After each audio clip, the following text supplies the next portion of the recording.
The sky turned inky black, and Mrs. Griffiths put the light on in the house.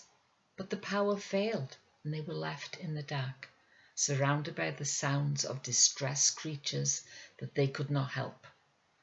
Mr. Griffiths burst through the back door, his boots shiny with mud.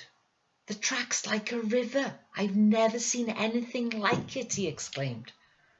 "What is it, Ivor?" whispered his wife. "It was such a beautiful day." "Just a storm," Mr. Griffith tried to sound calm. "It'll blow itself out eventually." Will it? Gwyn thought. Have I done this? They lit a candle and sat round the table drinking tea. Mrs. Griffiths seemed the only one capable of speech. "Whatever's happened," she kept murmuring. "It's like the end of the world. And Gwyn with a cold too." The storm abated a little in the afternoon. Their hail turned to rain again, and they were able to attend to the animals. But the air still cracked and rumbled, and the dog was too terrified to work effectively. Gwyn and his father had a hard time driving the sheep out of the garden through the torrents of running mud to the field. They managed to get the ewes into the open barn, where they remained anxious but subdued. "They'll lose their lambs if it goes on like this," said Mr. Griffiths. The yard had become a whirlpool, and they had used a torch to find their way safely to the cowsheds. The cows were in a state of panic. They trembled and twisted, bellowing mournfully.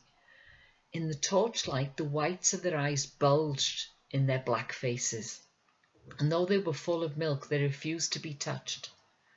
Mr. Griffiths loved his black cows.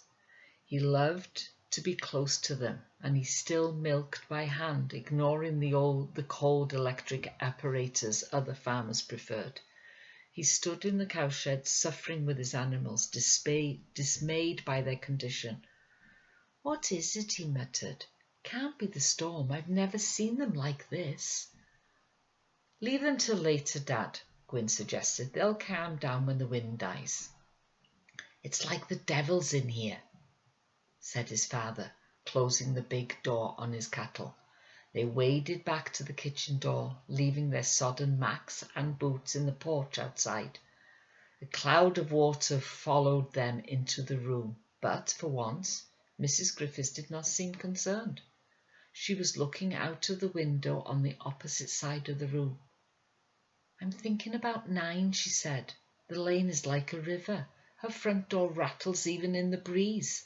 And you never fixed her roof in the spring like you said you would, Ivor." "I'll go and see her in a bit." Her husband sighed and sank into the chair. "I'll go," Gwyn offered. He wondered how Alan and the other Lloyds had fared in the storm. The Lloyds were already home, fearing that her little ones would be soaked if they had walked up the lane. Mrs. Lloyd had fetched her family by car, and just as well, for Iolo was mad with fear. He hated thunder. Alan was in the room he shared with his brothers, and he was standing by the window watching the rain while the twins argued on the floor behind him. Alan enjoyed the storm. He relished the noise and the violence.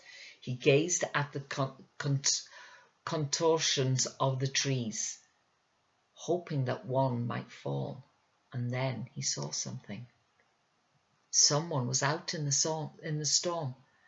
Someone small and alone, a pale shape moving slowly against the wind and the water. The figure stopped opposite the Lloyd's gate on the other side of the lane. Alan saw a face, white in the light from the window, looking up at him, and he knew who it was. Her hood had fallen back, and her soaking hair hung in ash-coloured strands over her hunched shoulders. She was holding one arm across her chest and looked frightened and exhausted. Alan quickly drew the curtains, turned away from the window. "What is it?" asked Gareth. "What did you see there? You look funny." "I didn't see anything," Alan replied. "Only the storm." "Look like you've seen a ghost to me," said Sean.